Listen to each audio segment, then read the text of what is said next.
Hello, my sweet friends. I am coming on live here today with my dear soul sister, Treacy O'Connor, and we will just wait for her to come on. Hi, Amy. I am in Eugene, Oregon, where I have had my second home for many, many years because this is where my in-laws live. But I'm truly grounding into the land here in this month of March with all the energetic, waves in the air. Aloha. International Women's Day. And I'm going to invite Tracy.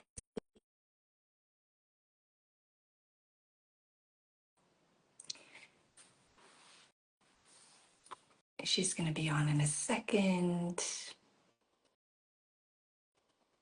Hello. Hi, Tracy. Hi.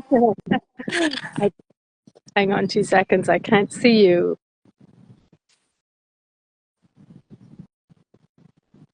Well, I can hear you. Yes. That's the good thing. Okay. Well, I can see you perfect. Great. Can you see both of us? Can everybody see both of us? I can see both of us on the screen, and I think everybody can. Yeah. Great. Perfect. Well, it's Yeah. lovely to be here with you. Yes. Just taking a very quick deep breath to connect to your heart. Oh, sending you so much love, Tracy. And back to you, Leanne. Back to you. I- In I'm on this. here. Yeah. If Tell us where you you, are. if you can notice in the background, I'm here at Rossnaree, in the Boyne Valley, one of the places that we're going to be on our retreat together. So it's just so magical to be here. Beautiful bird song in the background. So I'm bringing this energy to you today as well, and to everybody who's with us and Mm, everybody who watches the replay. beautiful. Yes, I want to dive into the um, significance of the river Boyne in what we are offering in our Mhm. retreat. Yeah, well, first of all, happy International Women's Day. Yes. I'm here at Rossnaree because Aisling, who owns the house, Aisling Law, is hosting an International Women's Day gathering. So it's very appropriate for us to be here. And I just told them the story down at the river as well of the significance of the river, and particularly on this day. And the Boyne River comes from the goddess Boan or Bowen, and there's a story, if you'd like me to share, Yes. around her significance. So she was one of the goddesses of the Tuatha Dé Danann, the ancient tribe of Ireland. And she actually is said to be Brigid's mother. Um, so Brigid being very close to our hearts, and that's the name of our retreat, isn't it? Restoring the heart of Brigid. And anybody who comes on the retreat will really get to immerse themselves more in the heart of that story. So I'm going to walk a little bit down to show you the river, but I'm just conscious of the internet signal as well. So um, I might come back, but we'll tentatively walk towards the river and see how far we get. So Boan, as a goddess, it said was married to a king called Nectan, and they lived where there was a well called Segesh. And this well was actually in Kildare, it still is, and it was a very powerful well. And the king at the time gave the instruction that none shall go to the well except for him.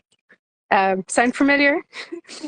It's kind of like, what are we living again, I suppose, in the myth and the legend? And can we learn from the myths? Can we relearn to live the stories in a different way? So Boan being his wife, none shall go to the well except for him and his, it said, three cup bearers.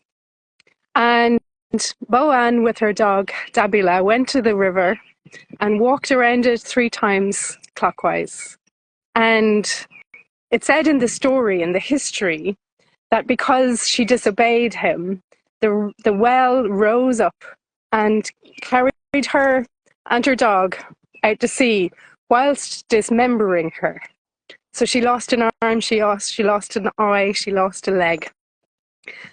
And this is the history that was told, that because she disobeyed, she lost her life and she was destroyed, so to speak. But as you know, Leanne, we were here for the solstice, the winter solstice last year, and there was a real desire to reclaim the story in a different light, especially for women. And the sense that Boann perhaps knew exactly what she was doing, and that she was perhaps diving deep into her own source of wisdom, into her own well of wisdom. And that in being dismembered, she actually reclaimed her unity with the waters of life. And it's very kind of poignant, I suppose, at this time, because we're at such an edge of. I'll just turn around and see if you can still see here the river. Well, not so much the river, but Newgrange is just over my shoulder here. And the river is just, I'm going to turn the camera around if I can. Yeah, the river is just down here. You can see it. I don't think I can make it. Oh, I can make it bigger there. Beautiful. It's a very powerful river. And it goes all the way out to sea. And there's Newgrange right across there. So there's something about the retelling of the stories that we're told, I suppose, from a perspective of you need to do what you're told. You need to stay in line, especially as women today. Mm-hmm. That actually we need to look to the source of our own well of wisdom and rise up in power and in beauty and in our sovereignty, because we do know exactly what we're doing. Sorry, you don't want to look up my nose. We do know what we're doing. We are reclaiming that wisdom more and more, and I think as we connect more and more with each other, which I think is another aspect of the retreat that we'll be holding together, and that, you know, everybody coming together will be fortified, for want of a better word, fortified by the unity of our coming together, just like Boann rejoining the waters, to be strengthened and rebirthed in herself. We're at such a pivotal time in our history now, that transcending all of the narratives that are out there at the moment, and for us to reclaim a new narrative and to come together. That's beautiful. Mm. I just want to add that it being International Women's Day and this idea of reclaiming our narrative, us women coming together in sacred sites that have so much energy running through it, is going to impact our ability for our hearts to stay open in this time of change, and to know that we have each other as we emerge from being dismembered into our wholeness. And just to give it another layer of, ascension, if you will, is this idea that as we women embrace our wholeness, we start to allow the people around us to feel safe and to feel as if they belong, and to rewrite this narrative of men who fear women, men who are trying to put women down, because ultimately there is fear of our power. And we can show them this power is safe. This power is safe, and we are mothers and we are nurturers. And that is my highest vision. I'm really feeling that, Leanne. I'm really feeling that. Me too. That aspect of helping everybody, not just men, because women have been pitted against women too. Mhm. For superiority and competition, and that sense of safety when we can drop into that sense of ourselves and come out of that sense of fear within ourselves, then we can truly hold a safe space and not be threatened by each other. Yes. Yeah, I also think there's something around, definitely around, the men not feeling safe, and for a very long time, I suppose they've had good reason. That sense of authority in a woman, that has power over as well. Funny enough, um, it's kind of been an interesting dynamic, hasn't it, on both sides? That power over. Um, and as you said, like this is about coming back to a sense of power with how can we lift each other up? Yeah. How can we care for each other and tend our inner flame, which is what the retreat is all about with Brigid as well. And tend the flames of others as well at the same time. And so many of us are doing the work in our communities and in our own spaces, but the true quantum leap that happens when we gather is something that many of us are hearing the call to do. This idea of group consciousness that amplifies in, in quantum fold. Absolutely, absolutely. We've in reclaiming, I suppose, our own sovereignty as women and in our spirituality, we've had to do that work alone a lot of us, because it's been a journey of going within. But now that I think we're coming to a different era of, that's kind of the hard work is done Yeah, internally, that we're now being called to bring that to each other. Yeah. that's beautiful. We don't have to be afraid anymore. Yeah. So No, tell no. me, Leanne, tell me, we've got for this retreat, so it's the 31st of May Yep. So to the 6th of June. Tell me some more. yeah, 31st of May through the 6th of June, we are um, landing in Dublin and starting our journey in County Meath, where we will walk part of the Brigid's Way pilgrimage with the honor of the co-founder of this pilgrimage with us in her wisdom.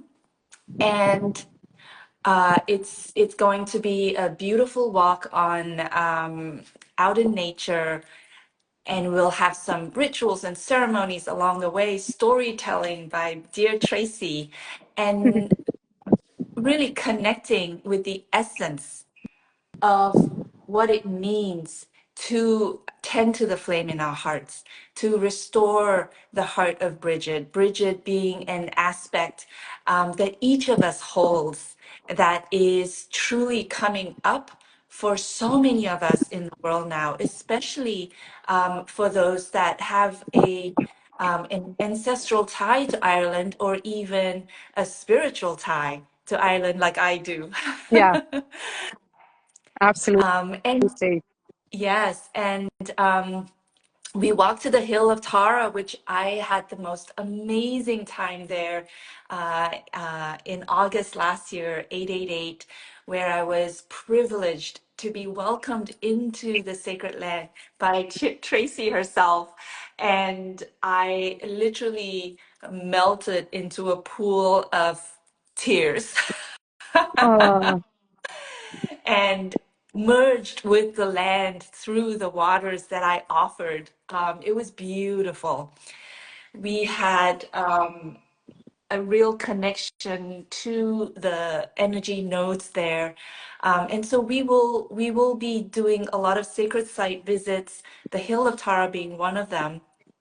And I would love for you to speak to the Hill of Uznak, the well in Kildare, to the sunrise in Glendalough.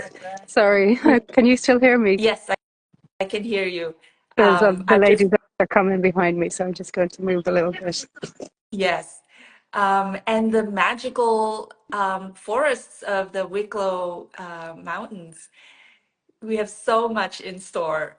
But is there something you can share about one of the aspects of it that you would like to? Mm. Yeah, as you were saying, we're going to be doing the first, arriving on the 31st of May, and the first day of the retreat will be this pilgrim um, path, walking Brigid's Way from the Hill of Slane to the Hill of Tara, which is about a 25-kilometer walk. It's a very it's a long walk, but it's not very strenuous. And as you said, we'll be led by Karen Ward, who was the founder of Brigid's Way back in 2012. Um, and it's interesting because the whole journey for me in connecting with the sacred sites on this land, they each hold a resonance of, the ancient past.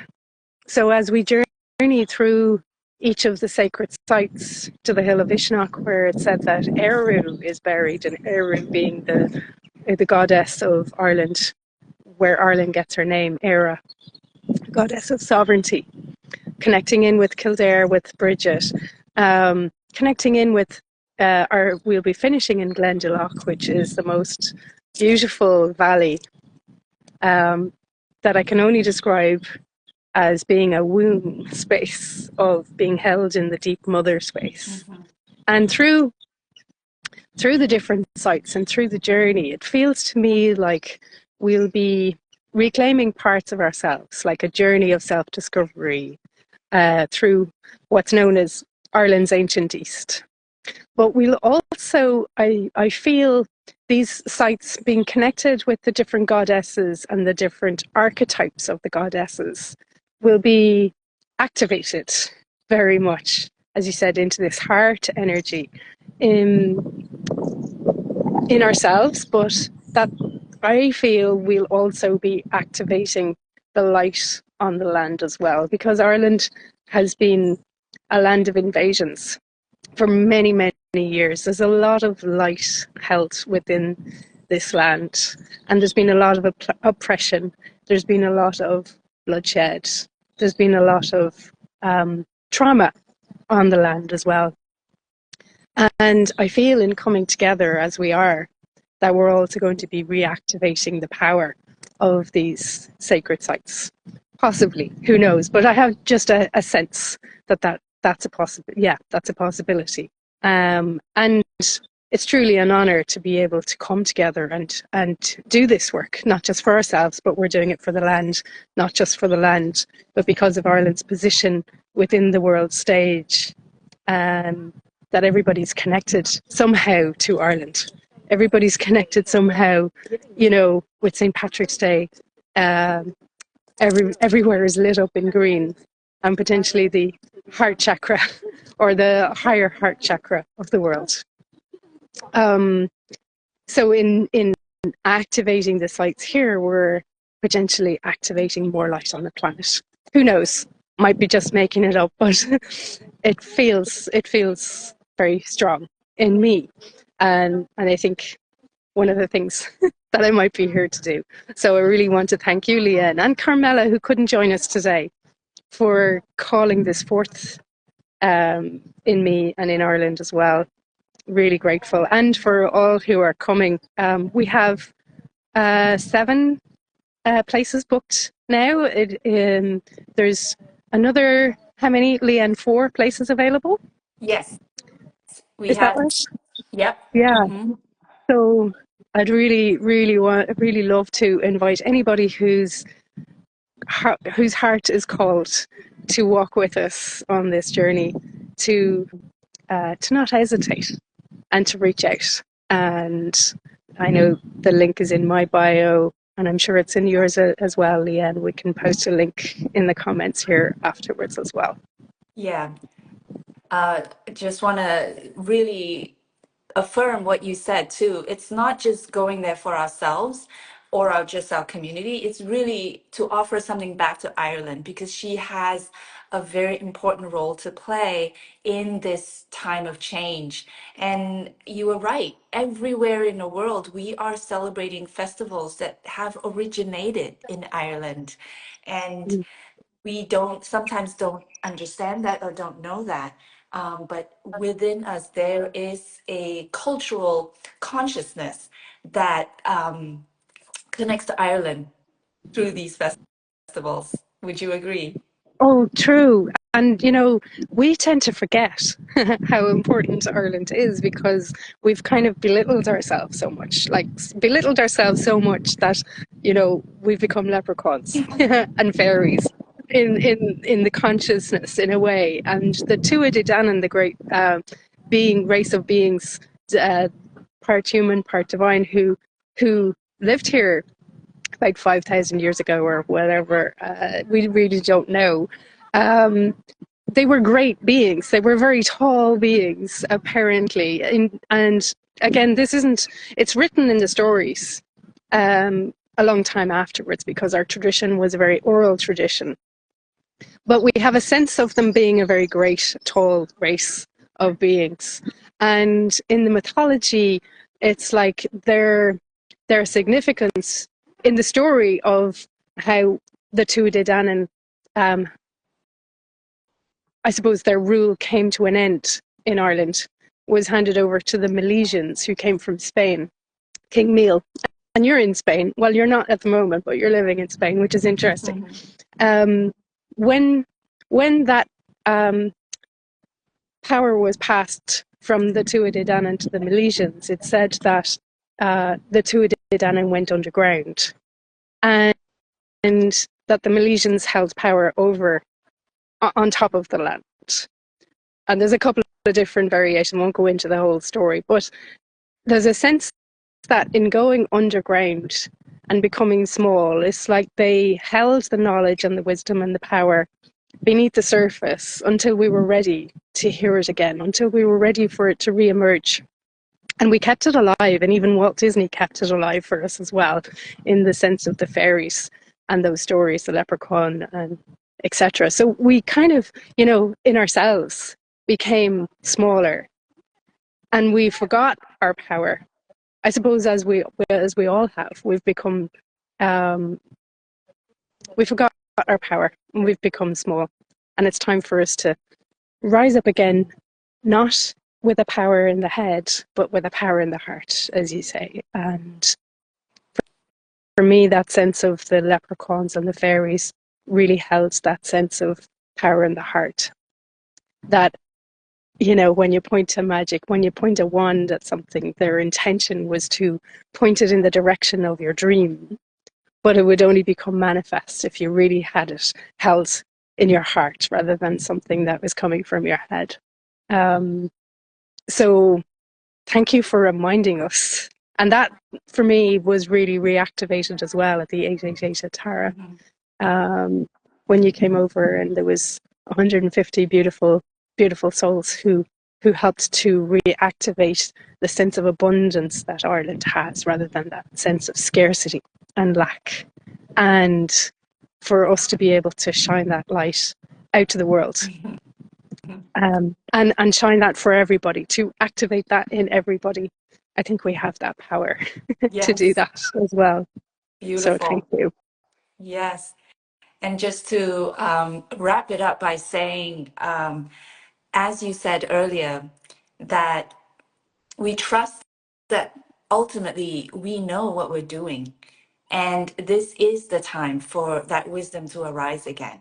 And it was necessary to keep it underground and to trust that it is all unfolding just as it should in divine timing.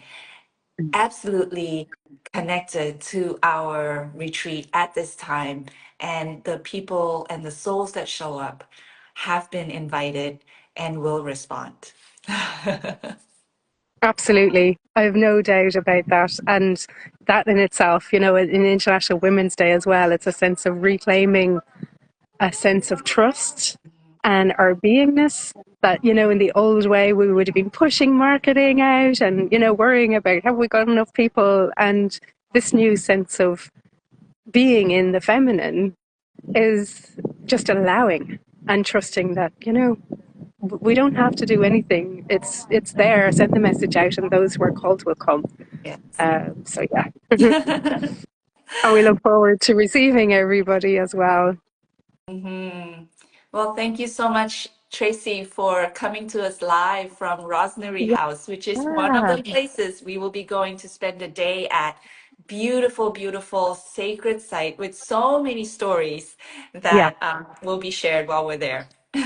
yeah. It's going to be a beautiful day of rest. Actually, after the day of walking at Tara, we'll be just hanging out here, having some lovely food, going down to the river, connecting with Boan, and just a really easeful day. So this is part of the retreat as well. It's like it's not all go, go, go. There's lovely spaciousness in between as well. So thank you so much for hosting this live, Leanne, and lovely to connect with you and everybody who's here. Thanks for joining us. Yes, And thanks for joining. yeah, have a beautiful rest of your day. Thank you. And we'll see you soon. Okay. Bye, Tracy. Thanks so much, Leanne. Okay. Bye. Bye, Bye. everybody.